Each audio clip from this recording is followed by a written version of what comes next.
کوئی بات۔ اللہ کے نبی کا یہ دو فرمان کہ اللہ کے نبی نے فرمایا میرے صحابہ ستارے، میرے حنیفت حضرت نوح کی کشتی۔ اب آپ نے دیکھنا ہے کہ مجھے یہ بتائے کہ جو دین جب آتا ہے تو سورج طلوع ہوتا ہے۔ ایک نبی کا ایک اور فرمان میں آپ کو سنانے لگا ہوں، حدیث سنانے لگا ہوں۔ اللہ کے نبی نے فرمایا میں ہوں نبوت کا سورج۔ کیا فرمایا؟ میں نبوت کا سورج ہوں۔ آسمانی ہدایت پر اللہ نے مجھے سورج بنایا ہے، میرے صحابہ کو ستارے بنا دیا ہے۔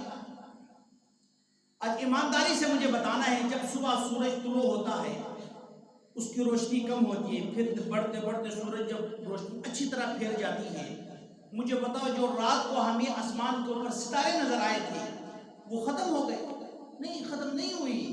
ستارے اب بھی ہیں آسمان کے اوپر، لیکن ان کی روشنی سورج کی روشنی کے سامنے ہمیں نظر نہیں آتے۔ اللہ کے نبی کے زمانے کے اندر صحابہ کرام تھے، وہ بھی ستارے موجود تھے، لیکن چونکہ اس وقت نبوت کا تو سورج موجود تھا، نبوت کا سورج موجود ہونے کی وجہ سے ستاروں کی وہ روشنی نظر نہیں آئی۔ یوں ہی اللہ کا نبی کی وہ جو نبوت کا سورج یوں ہی غروب ہوا، پھر جناب صدیق سورج بن کر، صدیق ستارہ بن کر چمکا، عمر ستارہ بن کر چمکا، عثمان ستارہ بن کر چمکا، علی ستارہ بن کر چمکا، معاویہ ستارہ بن کر چمکا۔ جتنے میرے نبی کے صحابے، سارے صحابہ چمکے۔ اور میرے دوستو یہ یاد رکھیں کہ جتنے ستارے ہمیں نظر آتے ہیں تو آسمان کے اوپر ہے۔ اللہ کے نبی نے اس تشبیہ دے کر ہمیں ایک پیغام دیا ہے سمجھانے کے لیے کہ میری امتی یاد رکھے، کہیں ایسا نہ ہو کہ تم اپنی جناب اپنی عقل سے، اپنی فکر سے کہیں تیسمر خانہ نہ بن جاؤ، کہ کہیں ایسا نہ کہ تم ان ستاروں کے بارے میں تنقید کرنا شروع کرو گے۔ بھائی تمہاری حیثیت اتنی نہیں کہ تم ان ستاروں جو آسمانی ہدایت کے اوپر چمکتے ہیں تم ان کے اوپر تنقید کرو یا ان کی طرف تم انگلیاں اٹھاؤ، یہ تمہیں حق حاصل نہیں، اس لیے کہ تمہارا مقام تو زمین پر ہے، ان کا مقام آسمان پر ہے۔ میرے جو صحابہ تھے ان کا مقام تو میرے ساتھ ہے، انہوں نے میری اقتداء میں نماز پڑھا ہے، میرے سامنے بیٹھ کر احادیث حاصل کیا ہے۔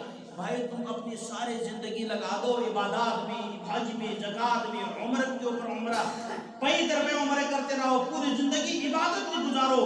میرے وہ صحابہ جس نے ایک دفعہ میری اقتداء میں میرے پیچھے نماز پڑھا ہے، اس اقتداء کے برابر تمہارے ساری عبادت نہیں ہے، ساری عبادت نہیں ہے۔ اور جب اسی طرح جب فرمائے کہ ستاروں کو مانا دینا کہ ستارے ایک دم تو نہیں آتے ہیں، آہستہ آہستہ آ جاتے ہیں، اسی طرح صحابہ میری نبی کی غلامی کے اندر آہستہ آہستہ آئے۔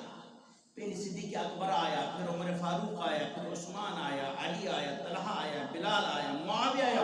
یہ کہ جیسا آسمان کی ستارے آہستہ آہستہ آسمان جو منور ہوتا ہے، اسی طرح میری نبی کی صحابہ آہستہ آہستہ آ کے اپنی نبی کی نبوت کو پوری دنیا کے اندر ایسا راضی فرما دیا ہے کہ آج پوری دنیا میں چلا جاؤ تو آپ کو نبی کا امتی ملے گا، نبی کا کلمہ پڑھنے والا ملے گا۔ یہ صحابہ کرام کی محنت، یہ